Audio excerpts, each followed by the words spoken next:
বাংলাদেশে censor board যুগের অবসান।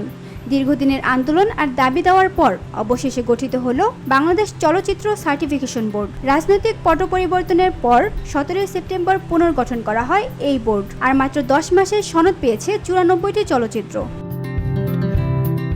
তথ্য ও সম্প্রচার মন্ত্রণালয়ের এক বিজ্ঞপ্তিতে জানানো হয়, এই 94টি চলচ্চিত্রের মধ্যে রয়েছে 38টি পূর্ণদৈর্ঘ্য বাংলা সিনেমা, 29টি ইংরেজি চলচ্চিত্র, 12টি স্বল্পদৈর্ঘ্য চলচ্চিত্র এবং 15টি প্রামাণ্যচিত্র। এছাড়া দূতাবাস ও বিভিন্ন ফিল্ম ক্লাবের আয়োজনে প্রদর্শনের জন্য 484টি চলচ্চিত্র পেয়েছে বিশেষ সনদ। শুধু চলচ্চিত্র নয়, সার্টিফিকেশন বোর্ড সনদ দিয়েছে 19টি বাংলা ও ইংরেজি ট্রেলারকেও। বর্তমানে বোর্ডে কোনো আবেদন আপেক্ষমান নেই বলে জানিয়েছে মন্ত্রণালয়।